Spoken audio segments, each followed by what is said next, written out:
UAE for me is home.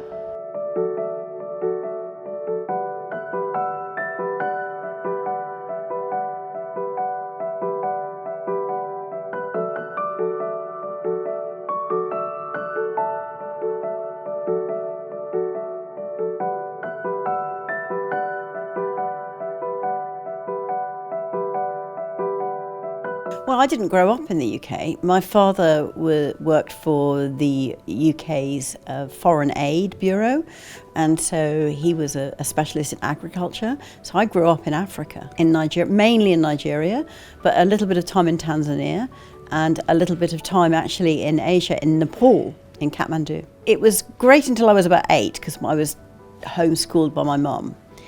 But after I was 8, I was sent back to boarding school. So I spent a lot of time on aeroplanes, very old aeroplanes, because this is a long time ago, going backwards and forwards between school and Africa. What was it like? It was hot, really, and not very many people there, because we didn't live in a big city. We lived in a very small place, so that my father could teach farmers how to grow things more effectively. So I did my undergraduate degree in agricultural economics and marketing, very influenced by my father and wanting to understand more about agriculture. So I wasn't interested in the biology, but I wanted to understand the market mechanism, that why, for instance, the Japanese government have rice subsidies, how do you trade international crops, all of these different things. So I was very interested in the economics behind it and in the marketing. And I did that at Newcastle University, which is right up in the north of the UK. It's the last city before you meet Scotland. And then much later I did my MBA at the London Business School. And that's because I wanted to be an investment banker. So I thought I would have a much better chance if I had an MBA. So I got my MBA in 1992, and I immediately went to work for an investment bank. I was quite keen on becoming my own boss. I don't think I was really ready for the amount of risk that I would have to take. First of all, I had a vision, that was my dream from childhood, that I would one day work in a university. And I did a PhD while working as an investment banker. And while I was studying for this PhD, it was very difficult to be a part-time PhD student. Also, I had already 2 children and was pregnant with a 3rd child, and I thought, this is getting really difficult. And I decided that what I wanted to do was to own my own business. Then I thought I could give myself more time for the PhD. So I joined a company that I wanted to buy, and then I bought it. I started my professional work life straight after my undergraduate degree, working in an advertising agency, and I was working on some very successful advertising campaigns, actually, but I didn't enjoy it very much. You would spend a great deal of time discussing very small things. So, for instance, making chicken stock. I worked on the advertising for a chicken stock cube. This is something this big. Okay, and the hours and hours discussing how you were going to show this chicken stock cube on TV and in adverts in magazines and things. I was like, it's only this big. It doesn't even cost very much money. Why are we spending so much time on this? But was it successful? Yes, all the advertising I worked on was very successful. They sold a lot of stock cubes.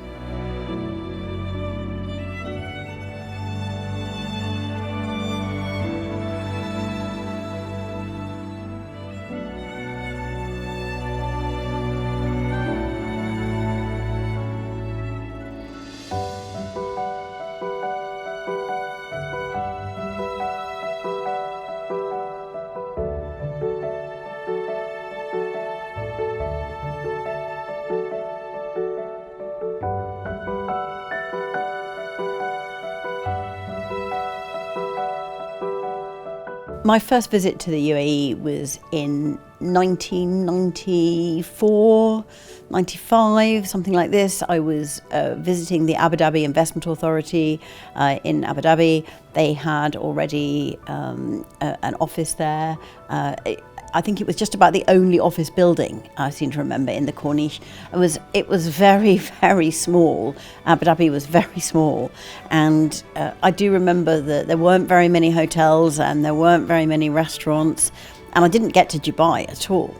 So it was, and I have been coming ever since then, pretty well every year, except in 2021 when I didn't come at all. And what I've seen, golly, I have seen it transform out of all, nothing could I have dreamed of. I do remember coming in 2008 and visiting the Atlantis, which had just opened. And we were shown around by the chairman of DP World, Sultan, and he showed us I was with the Financial Times because I was doing a lot of writing for the Financial Times, and he showed us into this room, which was in Atlantis, and it faced into the aquarium. So it was an internal bedroom on 2 stories, and it faced the aquarium. And I walked in and I just saw this fish. And I just fell down the stairs because I was so astonished to see the fish. And I remember thinking, wow, you have a hotel here with no outside windows into its room but fish. Even we're in the bathroom and the fish is looking at you. That was a bit strange. Okay. But I did think to myself at the time, this is amazing. And I remember also on that particular trip, November 2008, I chartered a helicopter because I wanted to fly down all of the tall buildings.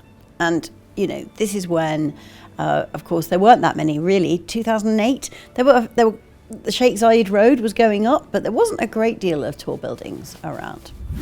What is fabulous is to be somewhere with economic growth. Okay. So much of the world at the moment is slowing down, but the UAE is not slowing down. You can just feel that. I think even if you didn't know what the economic growth was here, you would feel it if just walking around. And I think that is very exciting for everybody, for me, for my staff, for my students. My students, a lot of them stay in the UAE. Even if they came to the UAE to study, they don't want to go home. They want to stay here because it's exciting and there are things happening. They encourage entrepreneurism, and entrepreneurship. So people feel that there is a great opportunity here, whether you want to work in a big company or you want to start your own business. Yeah, it's really interesting when I tell people that I was coming to work in the UAE, as a woman, I think they thought that I would have some kind of problem here because I was moving to live in the Middle East, and people have this strange impression that women are not supported here. And of course, this is not true. We all know, living here, that this is a fabulous place for women. And one of the many initiatives that I have observed in the UAE is back in March 2021, when the world is gripped with COVID. COVID has only been around for a year. Everyone's wearing masks. The vaccination only just been introduced. And what does the UAE do? They put a law out saying that every public company board has to have a woman. Okay, so everybody else is panicking about COVID, and the UAE are not panicking about COVID, but they are putting in measures to support women. And this was done by the Securities and Commodities Authority, which was, in those days, it was led by a man. But later the same year, the head of the SCA changed, and now we have Dr. Mariam Al-Suwaid, who is a woman. And so they do so many things. They introduce laws, they appoint women to very senior positions. There are very senior women leading businesses here, big businesses and small businesses. Our Pro-Chancellor, Dr. Raja Al-Gurg, is personally, for me, an amazing role model, because she didn't allow anything to get in her way. And then when she was successful, she reached back to help other women. And I think that is a really important thing. You can't be a rope ladder woman. When you are successful as a woman, you have the obligation to reach back and help up the people. You can't pull up the rope ladder behind you and leave all the other women down here. You have to reach and help other women. And this is very important.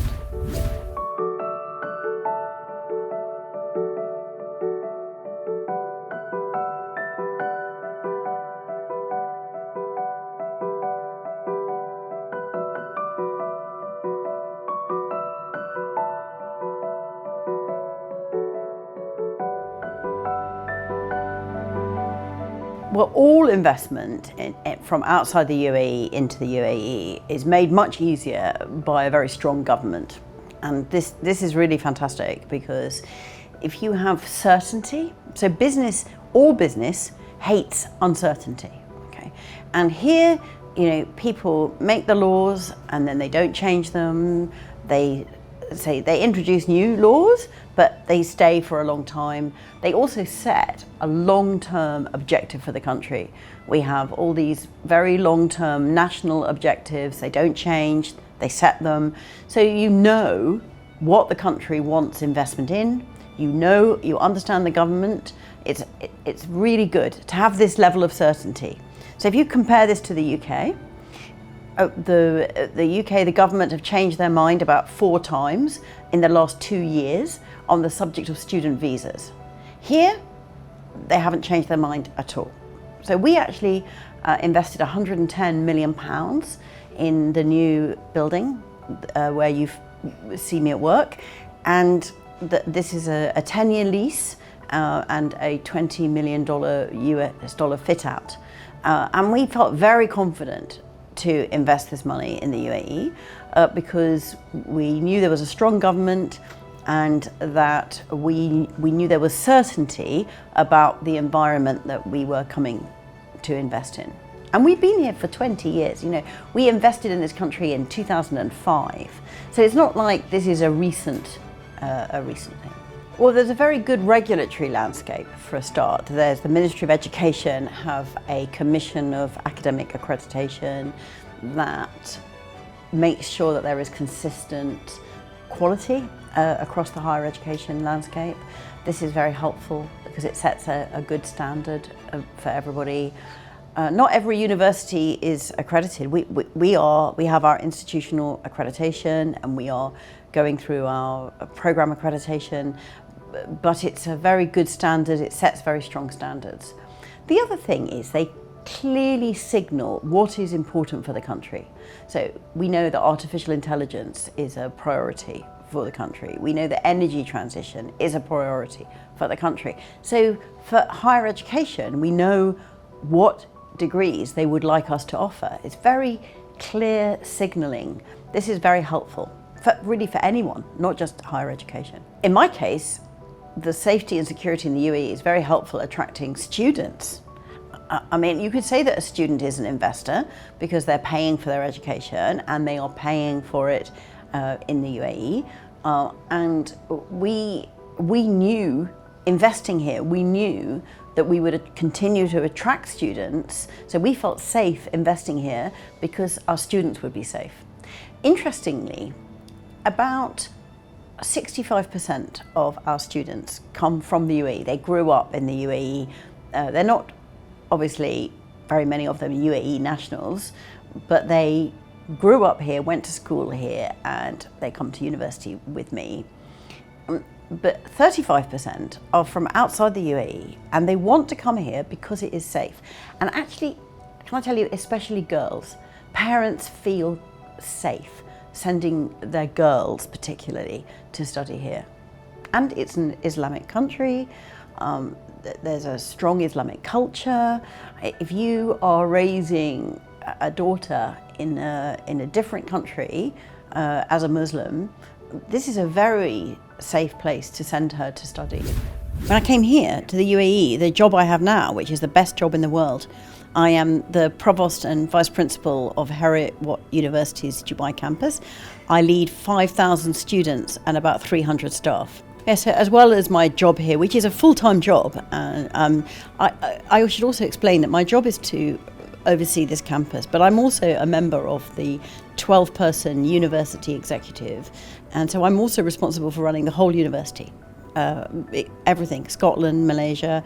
I'm a board director of our Malaysian subsidiary, so I have to attend board meetings and help to look after the Malaysian campus as well. And my responsibilities for the whole university include all of our work with our alumni and development activities. So I have quite a lot of responsibilities in the university that are outside of Dubai. I also serve as a non-executive director on the board of a Fortune 500 company, a US public company, which is listed on the New York Stock Exchange. And I serve on their audit committee as well as their main board as an independent director. I used to serve on other UK public company boards, but when I came to the UAE, I really only have time for one company outside the UAE. But here in the UAE, I'm also going to sit on the board of a startup insurance company, and I'm looking forward to that.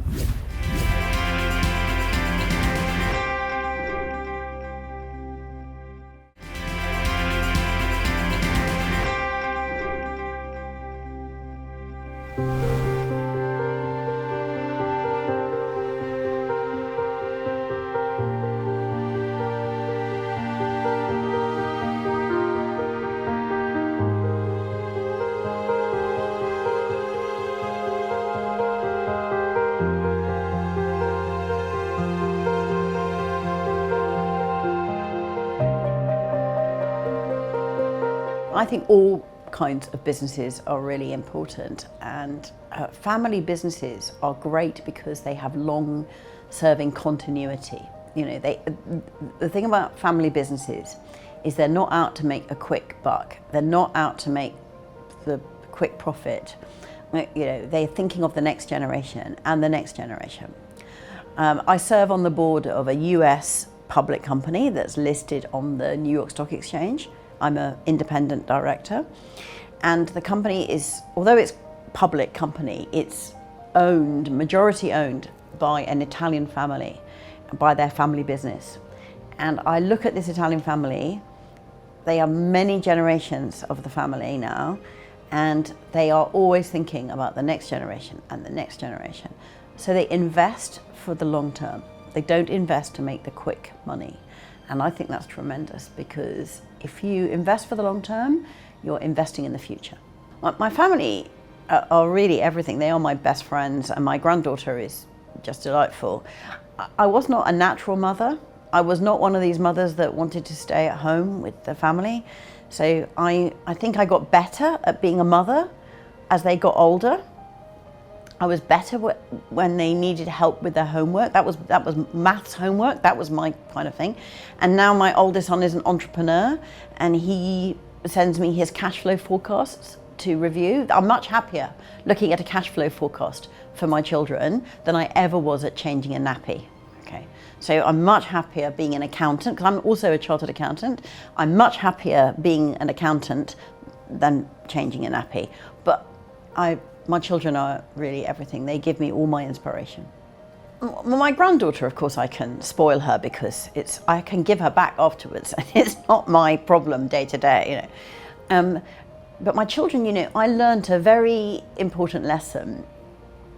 I remember I used to do everything for my children, and one day I went to a speech given by a woman who said, "Are you raising an equal opportunity household?"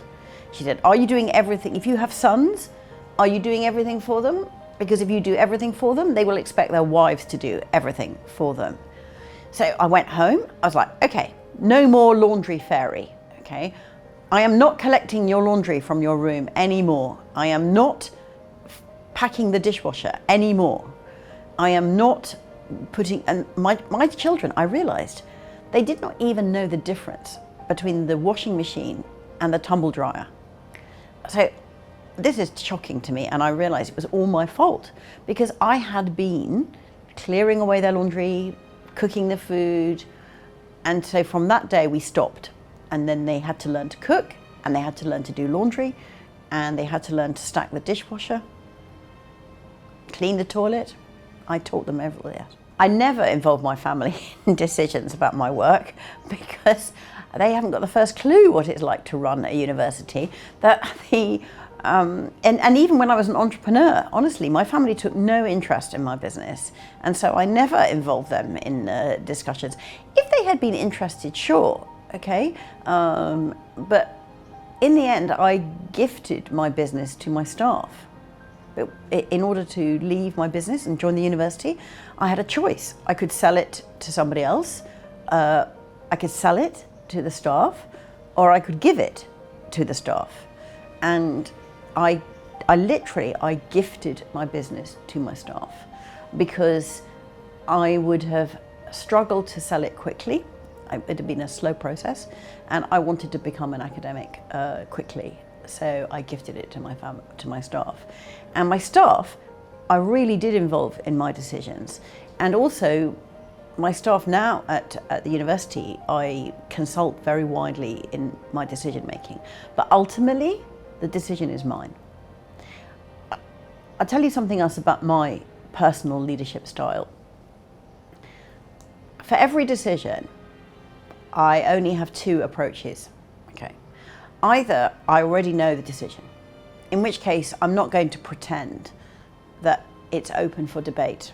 Okay, I've made up my mind, I'll tell you, I've made up my mind, we're going to do this.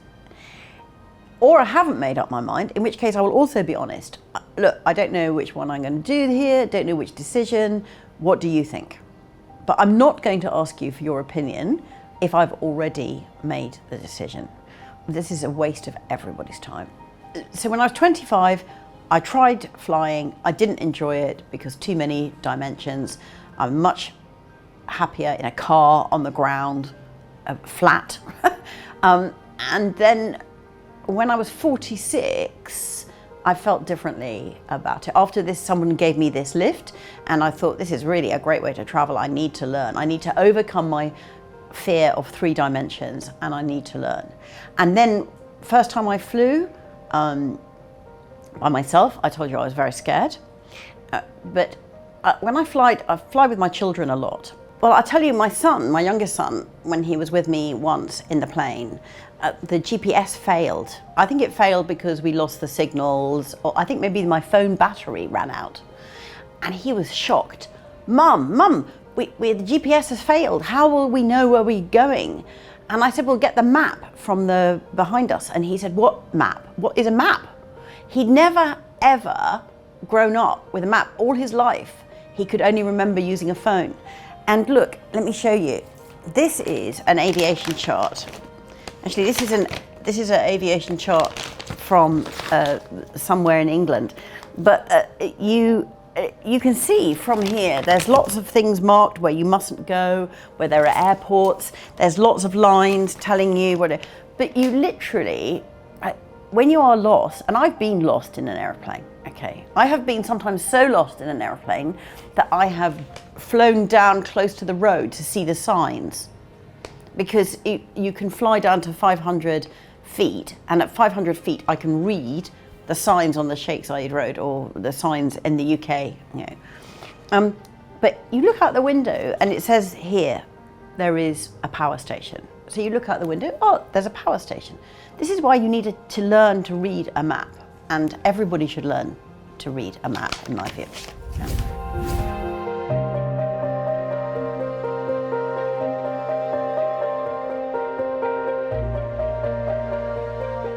So I learnt to fly an aeroplane when I was quite old, 45, 46.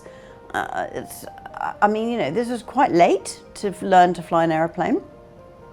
And I can tell you that was the most scary moment in my life.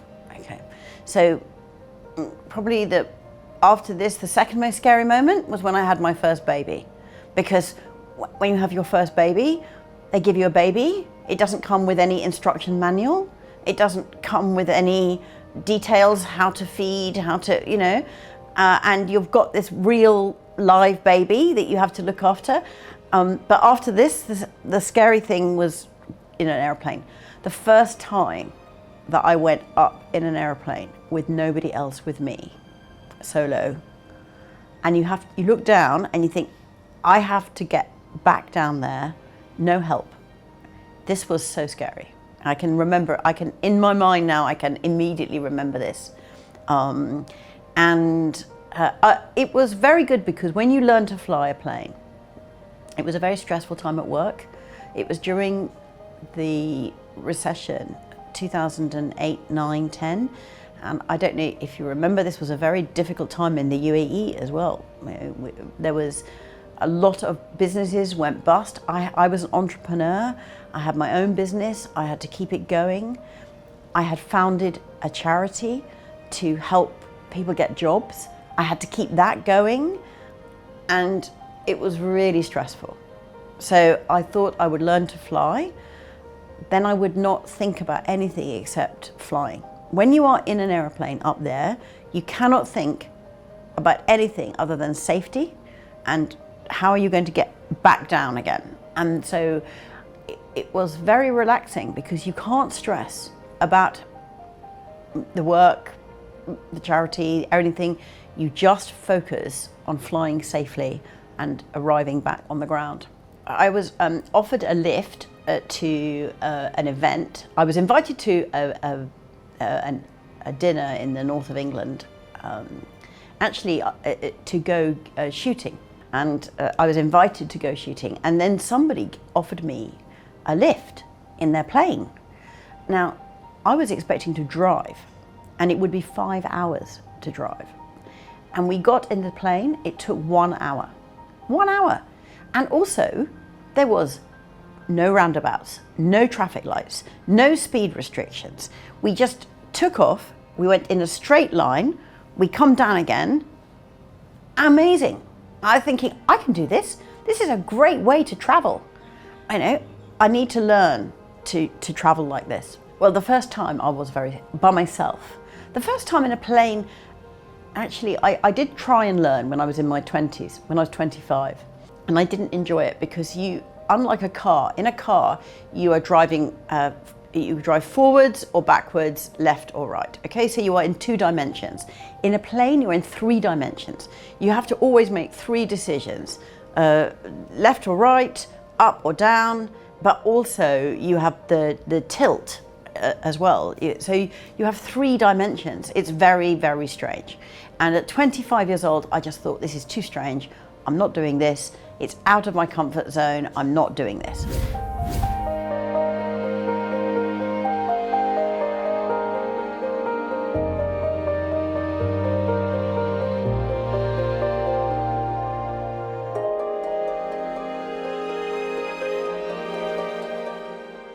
Oh, it was absolutely one of my goals. I joined the university in 2016. I gave up my business and I became a full-time professor at the university in 2016 and the head of the business school. I was the global head of the business school.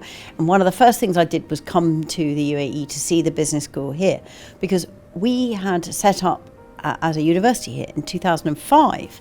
So by 2016, we had already been in the UAE 11 years, and it was quite a thriving community here. And I believe that when you go to a job, you should always think about what is the next job. Not because you should be rushing to the next job, but you should be prepared for the next job and thinking about it. And when I came to visit the university in November 2016, I knew immediately this was my next job. And even to the point that if they had not given me this job, I would have gone and got a job at another university in the UAE. I was absolutely determined to come here. When I did apply for this job, I was up against 31 other people, none of whom worked for the university. And many of them spoke Arabic, and I didn't speak Arabic. And many of them already had experience running a university out here, and I had no experience. So I really had to fight very hard.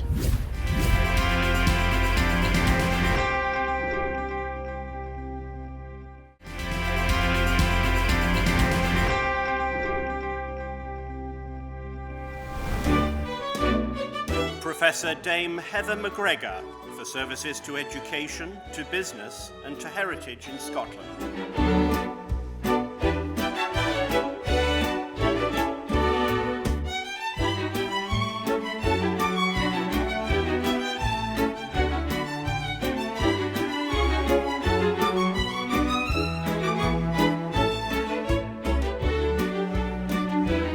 Well, I was really surprised to become a dame. That was really a great honour. The king had only been the king, I think, for 3 months or something, and I got an email telling me, I think because they knew I was in the UAE, otherwise they would write a letter in the post. And it arrived on National Day, December the 1st. So I didn't go to work because it was a public holiday here. We were celebrating the birthday of the UAE, and I was celebrating becoming a dame. And I showed my husband this email because I was at home, and he said, "But why you?" I was like, "Oh, thanks very much." And he was, but really seriously, he was very proud of me. And I got it because I had worked very hard in the education sector. When I became a professor, I had worked to really improve the opportunities for my students. I had helped to restore a very historic building in Scotland. I really had put everything into becoming an academic leader, and this was a recognition of my impact. So I was very overwhelmed and everything. The honour is not given to very many people. By the time I physically came to get my honour, the king had cancer. You know, our king has cancer. And so he couldn't give it to me personally. I was given it by Princess Anne, his sister. She gave it to me.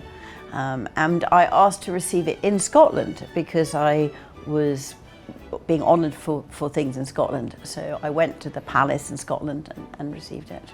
I serve on a government committee. Okay, so this is independent of everything else. I also serve voluntarily on a UK government committee. And when I received the email, I thought it was my expenses. I thought it was I had put an expenses claim for some train ticket, and I thought they'd sent me my expenses. So I was shocked to open the email, and it said, "The Prime Minister is recommending to the King that you become a dame." And I just screamed. I wasn't receiving my train ticket money, I was becoming a dame. Yeah. It's a really hard question because professor to me was a really big thing to become a professor, a full professor in a top quartile UK research university. This was a real achievement. The dame is a bit new and I'm still getting used to it. So if you are my student, I prefer you to call me professor. Okay? If you are somebody outside the university, then it's probably better it's Dame Heather. What did I think that I would achieve? Everything No, I had no idea. I was very ambitious as a child. I was very ambitious. I wanted to be the UK's first female Prime Minister. And then when I got to the age of 17, we had a female Prime Minister. So already this ambition is gone. Somebody else has taken it. But I've always set myself very big ambitions. And if you'd asked me if I thought I would be Dame Heather McGregor one day, never did I think this. Working hard and making every minute count of the 168 hours in the week, which includes sleeping, and also being very disciplined, making yourself do the jobs that you don't want to do. You know, you come home, you're tired, you need to write a thank you email to your staff for all their hard work. You sit down and you write it, even if you're very tired. Even if you'd much rather watch the TV or order some takeout food, you sit down and you write the email. So in the UK, the media has played a huge role in my development, really massive. So first of all, I wrote a column in the Financial Times for 16 years. So the Financial Times is a very serious newspaper. It's a newspaper I'm very proud to have worked for 16 years. Every week I wrote about my life and my family and what it was like to be a working mother. And the reason it was called Mrs. Moneypenny was at the beginning I was working in a bank and I didn't want anybody to know who was writing it. So it was anonymous and the FT chose the name. Okay. But later on, everybody knew it was me after many years. And then I created a stage show. So I took a stage show and I performed in a stage show where I talked about my family and my children and my husband, and it was a one-woman comedy show about my life as a working mother. And then I was offered the chance to go to New York and perform the stage show off-Broadway for a week, so we all went to America. And then I was offered my own TV show, for 3 years. So all of this was very important. It taught me the importance of making my words count. you haven't got a lot of time. I learned to be directed. I was directed in the stage show. I was directed in the TV show. This was very important learning for me professionally, to listen to other people and do what they tell me. Well, number one, my husband. I would, of course, say my parents. My parents were very supportive, but I was independent from 23. So really, I have 23 years of my parents really supporting me, and then I have 35 years of my husband. He is really very patient with me when I do crazy things, like borrowing 10 million dirham to buy a company. He is amazingly patient with me. And he was so proud to come with me to receive my damehood. I think the most important thing I would say is to be really financially literate for everybody. The decisions you make financially when you're younger can really affect what happens when you're older. People often ask me, how do I raise my children to understand the value of money? I think we should give our children an allowance, and 1/3 of the allowance they should be allowed to spend. 1/3 of the allowance they should save for something that they want to buy in the future, to understand deferred gratification, which is important. And 1/3 of the money they should give it to charity. And they should decide the child should decide which charity. Maybe spend it in a charity shop or donate it to charity or whatever. I think this division of our wealth between spending, saving and giving is really important to learn very young. I've been associated with companies that have worked out and companies that haven't. When I was an entrepreneur, I started a second company to do more junior recruitment. What I did in my main company was very senior headhunting, and I thought, right, I have all these clients, they all like me, why don't I start to do their junior recruitment as well?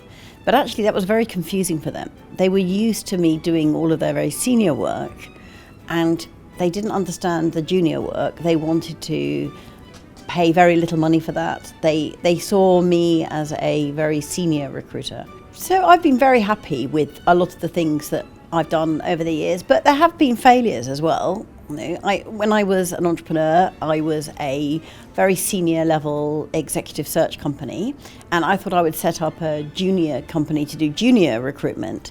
And that didn't work because the clients were used to me being senior jobs, but they didn't like the idea that I muddled the brand by doing junior jobs as well. And so they really didn't understand that, and we didn't get the returns for that. And in the end, I had to shut that business down.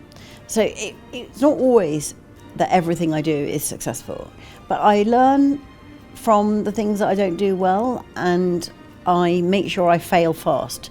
So it's important to, if you start doing something and it doesn't work out, stop doing it, and stop doing it quickly, because the first cut is the cheapest. The UAE for me is home. And when I walk back through the automatic passport gates, I almost expect it to say on the display, "Oh, it's you again, welcome home." So for me, the first thing I feel when I come back is that I'm coming home. And I felt that very early on, probably within 4 weeks of arriving, I felt that this was my home. And it's a very welcoming place. It's very energizing. When people ask me, what's it like living there? I think they think we all live in the desert with a camel, and that I can't drive a car and this kind of thing. And I tell them that my life has every opportunity here. I have the countryside, the city, I have work, I have friends, I have infinitely better transport than if I was in the UK. I have amazing opportunities to do things, and the people I meet here are fantastic. COP28 came here in last year, and the whole world arrived here, and then they could see what I can see, which is that this really is the best place I've ever lived.